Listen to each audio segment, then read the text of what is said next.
नमस्कार। आज फिर एक दो छोटे किस्से लेके आया हूँ अपने ही जीवन से जुड़ी हुई। हम 2004 में मुंबई आए थे 16 अक्टूबर को सपत्नीक पत्नी के साथ, और ये तय करके आए थे कि अब अभिनेता बनना है, हिंदी सिनेमा में काम करना है तो मुंबई चलते हैं। मालूम था लड़ाई लंबी है, वक्त बहुत लगेगा, तो हमने तैयारी कर रखी थी पहले से। पत्नी को बोला था कि तुम बीएड कर लो ताकि शुरुआती में तुम कहीं टीचर की नौकरी कर लेना, और मुझे तो पता नहीं मेरा क्या होगा, कितना समय लगेगा। तो उतने दिन घर चलाने के लिए कोई तो एक कमाने वाला चाहिए, तो पत्नी ने बीएड कर लिया था और हम मुंबई आ गए। मुंबई आते हम शुरुआत के 2 महीने अपने दोस्त के घर पे रहे। भानु नाम है उसका, मेरा बैचमेट है भानु उदय। और हम अपने लिए घर खोजते रहे। फिर हमारे बजट के लिहाज से एक कांदीवली वेस्ट में एक छोटा सा घर मिल गया, जहां हम लोग आ गए, शिफ्ट हो गए। 2 महीने बाद फिर शुरू हुई बात नौकरी, पत्नी की नौकरी खोजनी है। तो क्लासिफाइड अखबारों में आते हैं ना, सो उसमें खोजते थे हम लोग टीचर्स की वैकेंसी कहाँ है, और पढ़ते थे। अब हमें करना उस इलाके में जहाँ हम रह रहे हैं, कांदीवली, मलाड, अंधेरी। अब टाउन में नहीं जा सकते या दूर, तो निकले नहीं, कहीं वैकेंसी मिलती नहीं थी। तो हमने बोला, बायोडाटा मेरी पत्नी बना के रखी थी, तो मैं बोला यार एक काम करो, तुम बायोडाटा बना ली हो तो जितने अंधेरी मलाड के स्कूल्स हैं ना हमारे आसपास, जहां हम चाहते हैं, कन्वीनियंट है, वहां चल के हम बायोडाटा दे आते हैं। वो बोली ऐसे कैसे दे दोगे, वैकेंसी निकली नहीं है और कैसे ऐसे दे दोगे, कोलकाता से आई हैं तो वो दरबार जाने नहीं देंगे, या मतलब क्या कहेंगे लोग, वैकेंसी है नहीं, क्यों आए कौन। बोले क्या हो जाएगा, क्या होगा, ज़्यादा से ज़्यादा ये तो नहीं बोलेंगे ना कि यू आर अंडर अरेस्ट, आप अंदर आए कैसे, चलिए जी आप गिरफ्तार होते हैं, अब चलिए थाने, तो चलते हैं ना। बोले तुम, मुझे नहीं मालूम, तुम अजीब आदमी हो। मैं बोला अरे प्रयास करने में क्या गया है, होगा होगा, नहीं होगा क्या कर लेंगे, पकड़ लेंगे, जान मार देंगे, चलो। तो गए हम लोग एक मलाड के गोरेगांव के स्कूल में, बड़े स्कूल में, और हमने दरवान पूछा क्या है, गार्डन ने बोला नहीं रिसेप्शन पे मिलना है, कुछ जानकारी लेनी है, यहाँ लिख दो। चले गए, मैं नहीं गया, वो गई थी, मैं बाहर खड़ा था। रिसेप्शन पे ये बोलना उसको मत बताना बायोडाटा, उसको बोलना कि मुझे रिसेप्शन से कुछ इन्फॉर्मेशन लेनी है।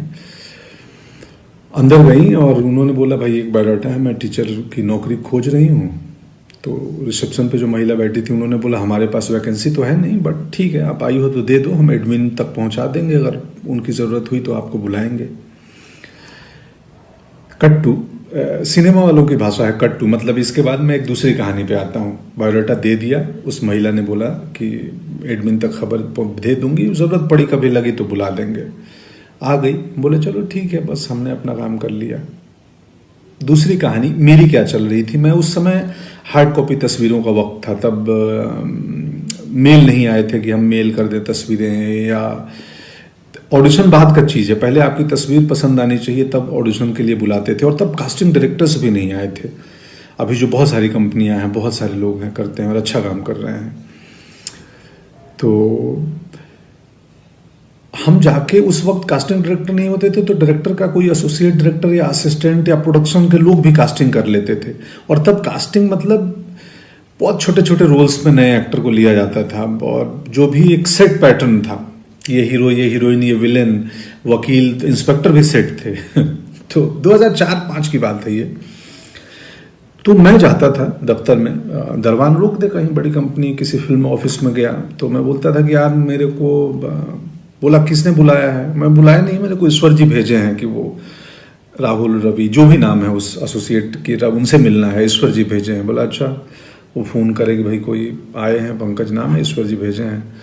तो बोले अच्छा कौन, भेज दो, मिलता हूँ, देखता हूँ कौन। या अंदर पहुँच जाए, छोटा दफ्तर हो, रिसेप्शन तक पहुँच गए सीधे, तो फ्रंट डेस्क पे जो भी रिसेप्शन पे महिला बैठी हैं, जी हाँ क्या। मैं बोला वो एसोसिएट डायरेक्टर से मिलना है। तो किसने भेजा है आपको, कैसे आए हो, क्या है रेफरेंस। तो मैं तो बोलता था वैसे ही आया हूँ, लिफ्ट से आया हूँ अभी बस ऊपर। नहीं, यहाँ भेजा किसने है। मैं मतलब वो ईश्वर जी भेजे हैं बोल के उनसे। ईश्वर जी, बोले हाँ आप बता दो ना उनको, वो जानते हैं। तो ईश्वर जी भेजे हैं, कोई पंकज आया है कास्टिंग वाले। चलो आता। तो या तो कास्टिंग वाले निकल के आए या मुझे अंदर तक भेज दी जाए। मेरे पास कास्टिंग वाले आए, बोले हाँ जी बोलिए बताइए आप। तो मैं बोला जी मैं एक्टर हूँ और ये मेरी तस्वीर है, मुझे पता चला आप कास्टिंग कर रहे हो। तो बोला ये बट ये ईश्वर जी, कौन ईश्वर जी भेजे हैं? वो प्रोडक्शन में या कुछ कॉस्ट्यूम या किस डिपार्टमेंट, कौन से ईश्वर जी? मैं हंस देता था, बोलता था वो ईश्वर जी जो उधर बैठे हैं, जो सबको भेजे हैं दुनिया में। तो कई लोग हंस देते थे, ये 2-4 बार ही हुआ, अक्सर नहीं हुआ ये किस्सा। कई लोग हंस देते थे और बोलते थे यार बढ़िया सेंस ऑफ ह्यूमर है या बढ़िया अप्रोच है तुम्हारा, लाओ तस्वीर दो, कहाँ से एक्टिंग सीखे हो, क्या किए हो। एक आध नाराज भी हो जाते थे। 2-4 बार किया था ये। मुझे मेरे दोस्त आज ही फोन आया था दिन में, हेमंत का, तो उन्होंने बताया कि यार तुम, याद है तेरे को तो ईश्वर जी बोल के कहीं घुस जाते थे कि ईश्वर जी भेजे हैं। तो याद आया। और हम एक्टर्स को कैसे पता चलती थी कि कास्टिंग कहाँ हो रही है? एक इन्फिनिटी मॉल है अंधेरी में, वहाँ पे बहुत सारे एक्टर्स शाम को बैठते थे और वहाँ इन्फॉर्मेशन एक दूसरे को दी जाती थी। हम इतने वहाँ इकट्ठे होने लगे कि बाद में मॉल के जो सिक्योरिटी मैनेजमेंट, सिक्योरिटी वालों ने हमें खदेड़ दिया कि तुम लोग चले जाओ, यहाँ भीड़ नहीं चाहिए। उसमें पूरे हिंदुस्तान के गांव खेड़े से, छोटी जगहों से आए हुए हमारी तरह एक्टर्स थे, बहुत सारे बहुत सारे। बाद में सुजान सिंह चौक बन गया, वो भी एक एक्टर हैं सुजान जी। हम बहुत सारे दोस्त थे, अब नाम लूंगा तो 1000 नाम हो जाएंगे जो वहाँ बैठते थे। पत्नी की कहानी पे बायोडाटा दे के चली आई, एडमिन में जाएगा। दूसरे दिन कॉल आया कि जी आप आइए, एक इंटरव्यू के लिए प्रिंसिपल ने कॉल किया है। वो गई, इंटरव्यू दी, उनकी नौकरी हो गई। पढ़ाने लगी, हमारा दुकान चल गया और मैं ईश्वर के बहाने से दफ्तर दफ्तर घूमते रहा। मेरे ईश्वर काम नहीं आ रहे थे, कास्टिंग नहीं हो रही थी। थोड़ा वक्त ज़्यादा लगा, ईश्वर काम आए, मौके मिले, बहुत सारे मौके धीरे धीरे मिलने लगे। गैंग्स ऑफ वासेपुर पहला मौका था जिसमें मुकेश ने, तब तक कास्टिंग डायरेक्टर आ चुके थे और तब तक वो पैटर्न खत्म हो गया था कि किसी भी बहाने एसोसिएट असिस्टेंट तक घुस के अपनी तस्वीर दे दो या इंट्रो दे दो कि जी मैं एक्टर हूँ। तब तक प्रोफेशनल माहौल बनने लगा था। गैंग्स ऑफ वासेपुर में मुकेश कास्टिंग, उसके पहले अभिमन्यु रे थे यशराज में, वो कास्टिंग कर रहे थे।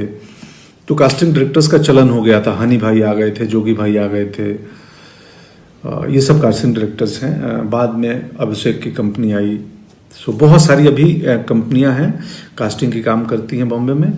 सो पत्नी की नौकरी लग गई और मेरे ईश्वर कुछ सालों बाद काम आए और जब प्रोफेशनल हुआ माहौल तो हमें काम मिलने लगे। और बाद के दिनों में अब तो इतने ज़्यादा काम मिलने लगे कि घर पे किसी एक को रहना ज़रूरी है मेरे और पत्नी में से।